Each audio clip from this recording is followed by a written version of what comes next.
Welcome back, listeners, to Sandman Stories Presents, a folklore podcast where I read you to sleep or until the next story. I'm your host, Dustin. And if you want more Sandman that's too spicy for the main feed, slide on over to my Patreon and you can help support the show, even for free. And we are starting another new book. This one is Lao Folklore, written down by Katherine Fleeson.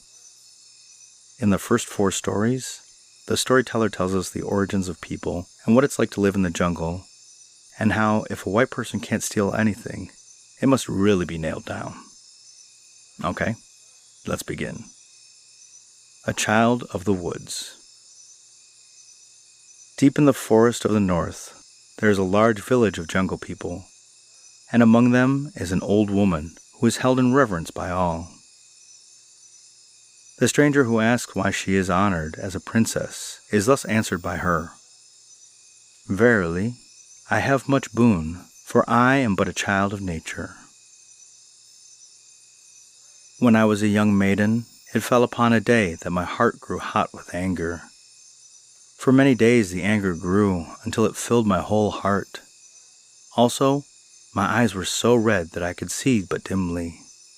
And no longer could I live in the village or among my own people, for I hated all men, and I felt that the beasts of the forest were more to me than my kindred. Therefore, I fled from the face of man into the jungle where no human foot had ever gone. All day I journeyed, running as though my feet would never weary, and feeling no pangs of hunger. When the darkness closed in on me, I was not afraid, but lay down under a shelter of a tree, and for a time slept peacefully as though in my own home. At length, I was awakened by the breath of an animal, and in the clear light of the moon, I saw a large tiger before me. It smelled my face, my hands, and my feet, then seated itself by my head and watched me through the night as I lay there unafraid.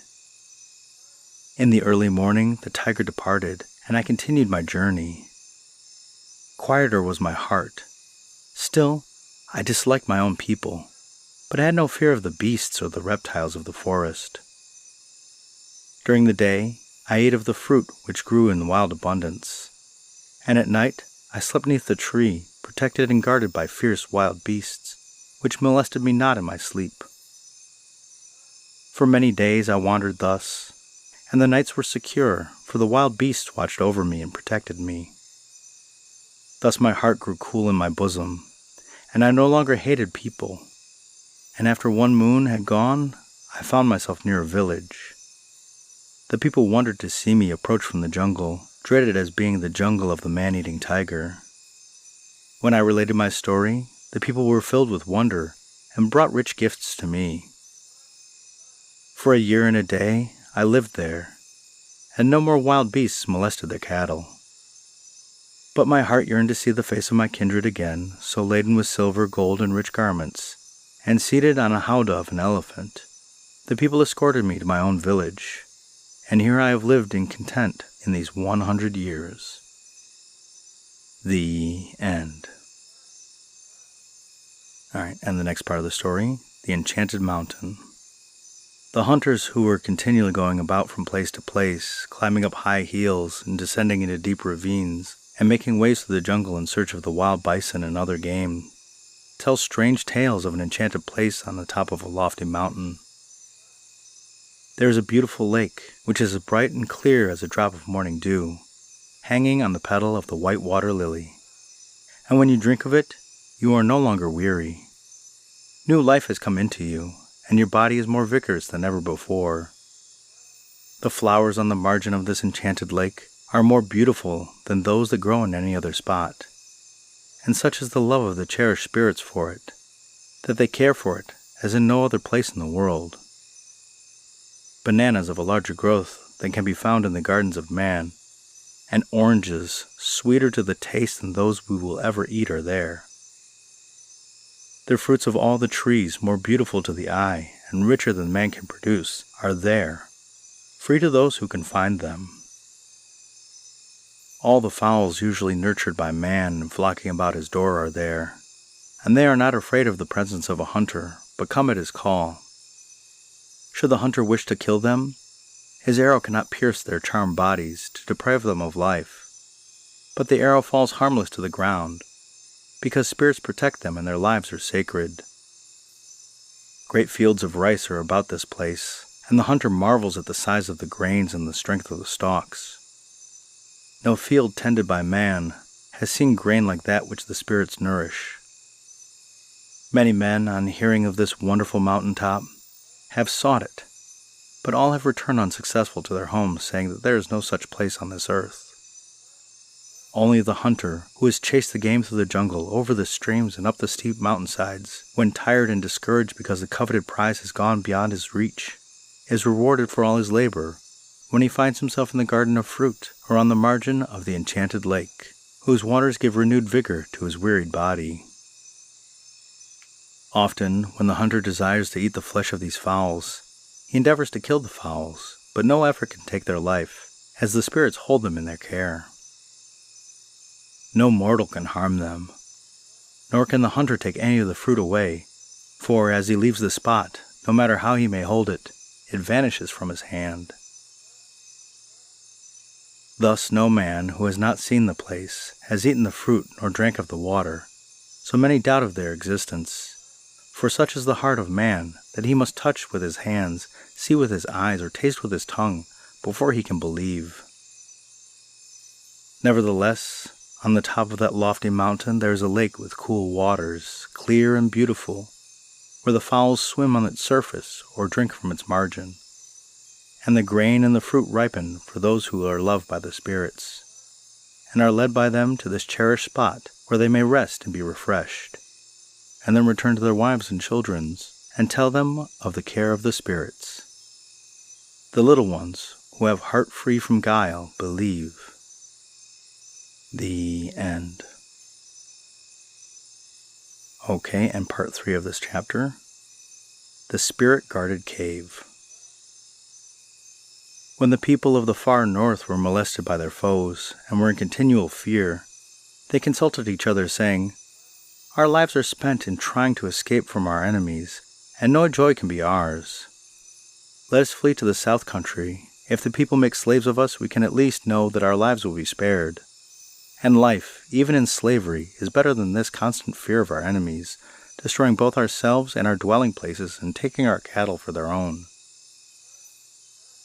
Therefore they gathered together all their household goods, secreted their money and jewels about their persons, and loading their cattle with rice, they commenced their toilsome journey through the narrow jungle paths and across the high mountains on their way to the south, where they hoped for peace and safety. The way was long and difficult, and they had eaten all the rice and all the cattle before they had reached their journey's end.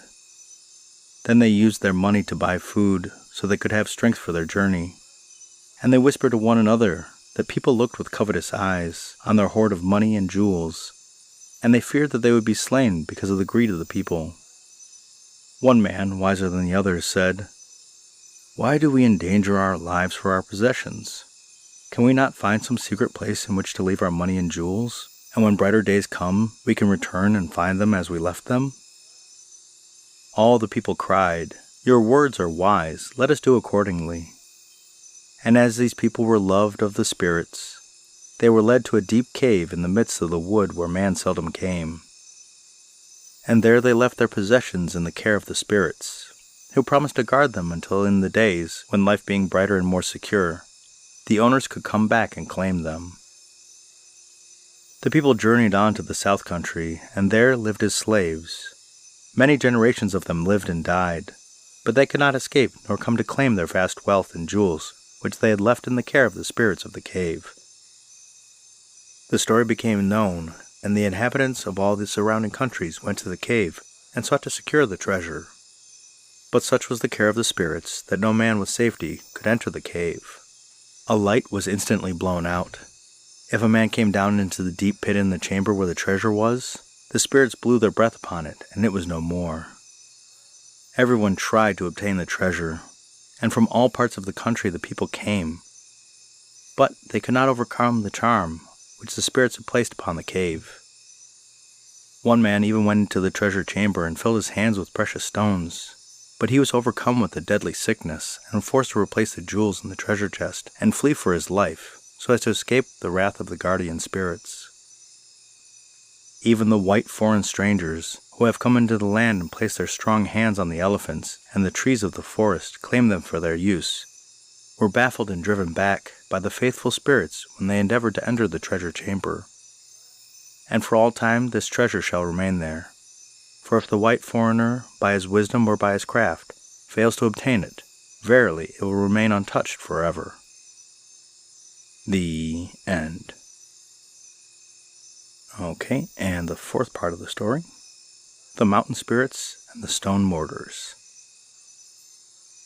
The spirits, who lived in the mountains near a large city, upon a time wanted money for some purpose, and they brought down to the people of the city a number of large and heavy stone mortars, which they commanded them to buy at an exorbitant price. The men of the city said, "The price you ask is too great. Moreover, we have no need of your mortars, as they are too large for us to use in pounding out our rice, or for any other purpose. Therefore, we don't wish to buy them." The spirits were very angry, because they did not cheerfully agree to pay the money, and answered, "If you will not buy these mortars which we have brought for you to use, you shall carry them up to our home at the top of the mountain, for the labor of bringing them down has wearied us." Not daring to incur the wrath of the spirits, and yet being utterly unable to carry the huge mortars to the high mountain, they paid the price, for they reasoned, "Is any price too great to risk falling under the displeasure of the evil spirits?" The spirits departed with the money, and to this day the stone mortars are scattered about the streets of the city, and when strangers ask why they are there and what use is made of them, this story will be told. And all people say, "It is verily the truth." For do you not see them with your own eyes? How else could they have come here, had the spirits not brought them? The end.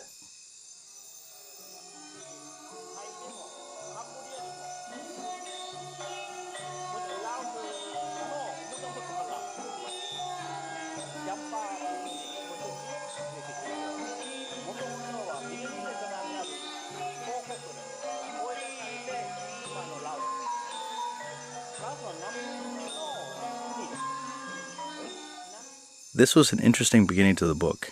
It seems to be stories of how people came from southern China, but then were enslaved by the people of Thailand. Also how people lived in the old days in the jungle. Jungle is an old word that comes from Sanskrit meaning an uncultivated area. And there will be more stories with morals and story elements. But I think this is a very good start to the third new book of the year. Let's go 2026. And the podcast shoutout is to Girls, Beer, Sports. If you're a woman into sports and drinking, there's a place for you. Give this podcast a listen and become one of the girls. Just like me. And the listener shoutout is to Tuguegarao, Philippines. It is up on the north side of Luzon in the Philippines. If I am lucky enough to visit, I would love to see the Bangkarera boat race. And so I say to my listener in Tuguegarao, I say in Filipino, Salamat at magandang gabi. Thank you, and good night.